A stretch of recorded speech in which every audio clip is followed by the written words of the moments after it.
శ్రీమాత్రే నమః.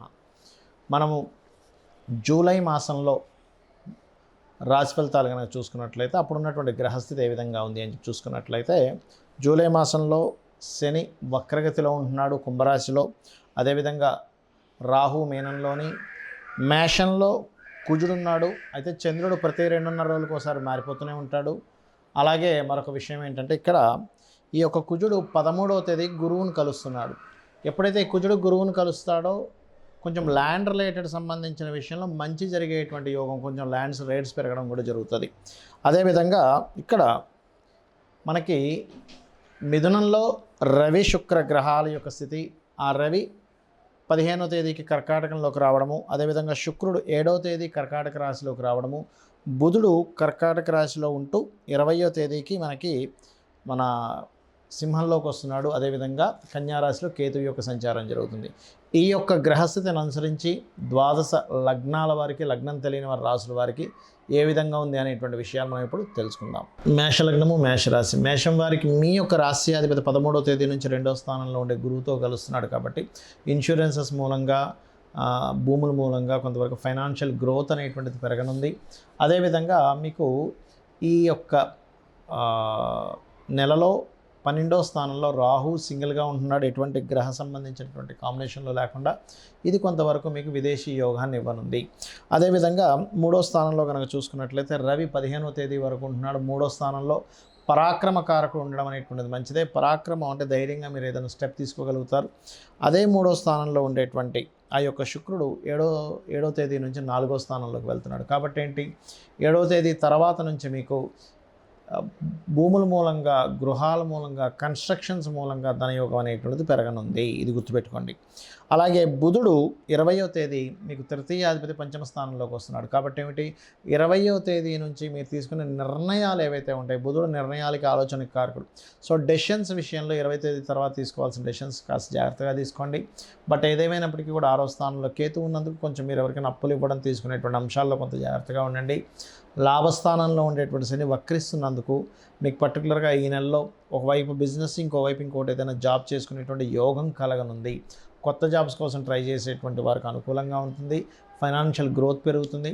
కాకపోతే ఇక్కడ ఈ యొక్క వివాహ సంబంధించిన విషయాల కోసం ప్రయత్నం చేసేటువంటి వారికి దూరపు సంబంధాలు కుదురుతాయి. బికాజ్ ఆఫ్ ఇక్కడ ఈ శుక్రుడి యొక్క స్థితి కనుక చూసుకున్నట్లయితే 7వ తేదీ నుంచి కంటిన్యూస్గా 1 మంత్ ఆఫ్ టైంలో మీకు కర్కాటకంలో ఉంటాడు. అది కూడా ఏంటంటే బంధువర్గంలోని తల్లిగారు తెచ్చిన సంబంధము, తల్లి తరపు వాళ్ళు తెచ్చిన సంబంధం, ఇవి ఎక్కువగా కుదిరేటువంటి ఛాన్సెస్ ముమ్మాటికి కనిపిస్తుంది. కాకపోతే ఈసారి మీరు జాగ్రత్త తీసుకోవాల్సిన అంశం మాత్రం పర్టికులర్గా చూపిస్తుంది ఏమిటి అంటే 6లో ఉండేటువంటి కేతువు వల్ల కాస్త అప్పులకు సంబంధించిన విషయంలో కాస్త జాగ్రత్తగా ఉండాలి. మరియు ఇక్కడ ఇన్సూరెన్సెస్, పూర్వీకుల ఆస్తులకు సంబంధించిన విషయాల్లో చాలా బాగుంటుంది. ఇక మీరు చేయవలసినటువంటి దేవతా ఆరాధన, సూర్య భగవానుడిని చూస్తూ విష్ణు సహస్రనామాలు శ్రవణం చేయండి. అదే మీకు అద్భుతమైనటువంటి ఫలితాలను ఇస్తుంది. అయితే ఇప్పుడు శని వక్రించాడు.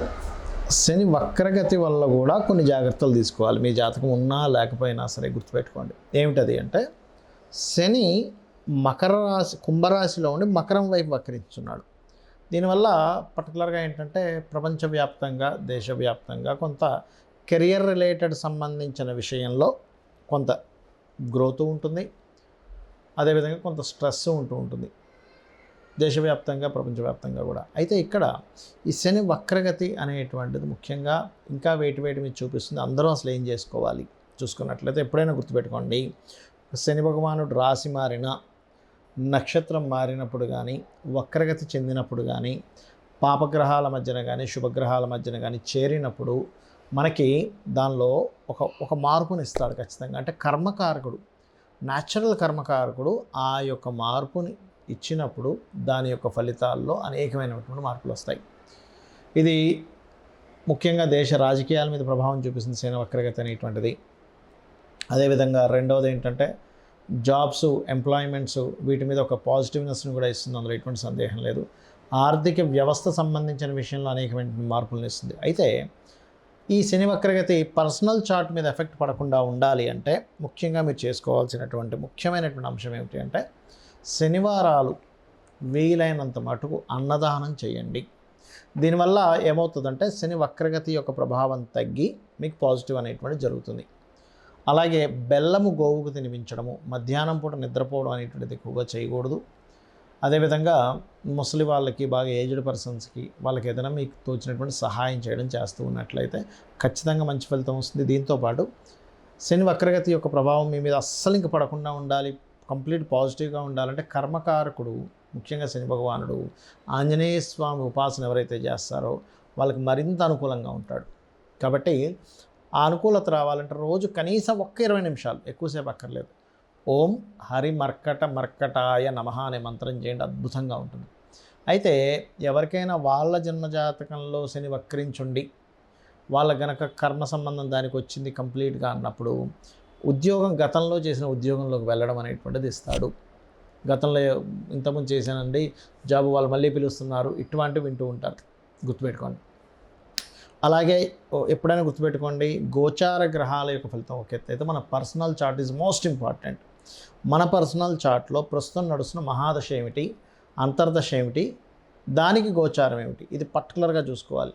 అంతేగాని ఎంతసేపు నాకు ఏలినాడు శని ఉంది, అర్ధాష్టమి శని ఉంది, అష్టమి శని ఉంది, అందుకే ఇంత ఇబ్బంది పడుతున్నాను అనుకోవడానికి వీల్లేదు. ఎందుకంటే శని భగవానుడు ఎప్పుడూ బ్యాడ్ అయి ఇచ్చేటట్టయితే ప్రతి ఒక్కరూ శని మహర్దశ రాగానే ఇబ్బంది అయిపోవాలి. గురు మహర్దశ రాగానే బాగుండాలి, శుక్ర మహర్దశ రాగానే బాగుండాలి, బుధుడు రాగానే బాగుండాలి. అలా అవ్వట్లేదు కదా.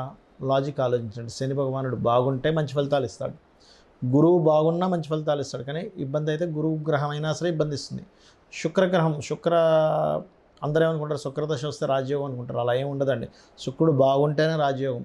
నేను మీకు ఒక కనీసం కొన్ని వేల జాతకాలు చూపిస్తా. శుక్రదశ వచ్చినప్పుడు ఇబ్బంది పడ్డ వాళ్ళు కూడా, ఎందుకంటే డిపెండ్ ఆన్ ఆ గ్రహం యొక్క స్థితి ఎలా ఉంది. శాస్త్రంలో చాలా స్పష్టంగా చెప్పబడింది. కాబట్టి ఈ యొక్క విషయాన్ని కంప్లీట్గా తెలుసుకోవాలి మీరు. ఇది తెలుసుకోకుండా మూఢంగా శని వచ్చేసింది పాడైపోతాను, శుక్రుడు వచ్చేసింది బాగుంటాను కాదు. శుక్రుడు పాడైతే శుక్ర సంబంధంగా పాడవుతాడు మనిషి. అంటే స్త్రీ వ్యామోహం కావచ్చు, లేకపోతే ఎక్కువ లగ్జరీ ఖర్చులు పెట్టేసి పాడు చేసుకోవడం కావచ్చు, ఇట్లాంటివి ఇబ్బంది పడుతూ ఉంటాడు. శని గనక పాడైతే కింద వాళ్ళ వల్ల వీళ్ళు ఇబ్బంది పడుతూ ఉంటారు. అంటే వీళ్ళకి సపోర్ట్ చేయకపోవడం. అదే బాగుంటే వాళ్ళ కింద పనిచేసే వాళ్ళ వల్ల వీళ్ళు మంచి రాజయోగాన్ని పొందుతారు. సో ఆ డిఫరెన్స్ అనేది ముఖ్యంగా మెయిన్గా తెలుసుకోవాలి, ఎప్పుడైనా గుర్తుపెట్టుకోండి. అయితే ఇక్కడ ఒక విషయం ఏంటంటే, మీరు మీ యొక్క జన్మజాతకం ఎలాగున్నా కానీ, అందులో ఎన్ని అవయోగాలు ఉన్నా, ఎంత దీన స్థితిలో ఉన్నా, ఒకటే గుర్తుపెట్టుకోండి, అమ్మవారిని నమ్ముకుంటూ, చాలామంది భయపడేది శనికి సంబంధించిన విషయమే కాబట్టి అమ్మవారిని నమ్ముకుంటూ, అమ్మవారి లలితా సహస్రనామాల్లో ప్రత్యేకంగా ఓం అనాకలిత సాదృశ్య చుబుక శ్రీ విరాజితాయై నమః అనే మంత్రం కనుక చేసుకోగలిగితే ఎటువంటి శని దోషాలున్నా పోతాయి, గుర్తుపెట్టుకోండి. ఇంకొకటి ఏంటంటే, ఇక్కడ మీరు ఎప్పుడూ కూడా బాగున్నటువంటి ప్లాంటరీ పొజిషన్కి సంబంధించిన రత్నమే ధరించాలి ఎప్పుడు కూడా. చాలామంది ఏం చేసే మిస్టేక్ ఏంటంటే, నాకు ఈ దశ బాగాలేదు కదండి అందుకే ఆ రత్నం పెట్టేసుకున్నా అంటారు. అది కూడా చాలా పెద్ద మైనస్ అవుతుంది, ఒకటి. రెండవది, మీకు ఏ గ్రహం అయితే పాడైందో ఆ గ్రహ సంబంధించిన వ్యాపారము, ఉద్యోగాల్లోకి వెళ్తారు, అది కూడా పెద్ద మైనస్ అవుతుంది. మీకు ఏ ప్లానెట్ బాగుందో దానికి సంబంధించిన దాంట్లోకి వెళ్ళండి, అప్పుడు బాగుంటుంది. గురువు బాగున్నాడు, టీచింగ్స్లోకి వెళ్ళండి. బుధుడు బాగున్నాడు, వ్యాపారంలోకి వెళ్ళండి. శుక్రుడు బాగున్నాడు, ఫ్యాషన్ డిజైనింగ్ దాంట్లోకి వెళ్ళండి. చంద్రుడు బాగున్నాడు, ఫుడ్ రిలేటెడ్ దాంట్లోకి వెళ్ళండి. రవి బాగున్నాడు, ఆరోగ్యం దాంట్లోకి వెళ్ళండి. చాలామంది చేసే మిస్టేక్ ఏంటంటే, చంద్రుడు బాగోపోతే వెళ్ళి ఫుడ్ బిజినెస్ చేస్తుంటారు. బాగోలేని చంద్రుడికి సంబంధించిన బిజినెస్ చేస్తే ఏమవుతుంది, మీ లైఫ్ కూడా పాడైపోతుంది. అదేవిధంగా చాలామంది పార్ట్నర్షిప్స్ విషయంలో కొన్ని తప్పిదాలు చేస్తూ ఉంటారు. అవతల వాళ్ళ జాతకం ఎట్లా ఉంది, అసలు వాళ్ళకి ఆ దాని పరంగా ధనయోగం ఉందా లేదా చూసుకోకుండా వీళ్ళకి బాగుంది కదా అని వెళ్ళిపోతారు. అక్కడ ఏమైపోతుంది, వాళ్ళకి బాగోపోవడం వల్ల మీకు కూడా ఇబ్బంది పడుతూ ఉంటుంది, ఎఫెక్ట్ పడుతూ ఉంటుంది, గుర్తుపెట్టుకోండి. మీ వల్ల వాళ్ళకి బాగుంటుంది మళ్ళీ, ఎప్పుడు కూడా గుర్తుపెట్టుకోండి. సో ఇది ముఖ్యంగా జాగ్రత్త పడవలసినటువంటి అంశము.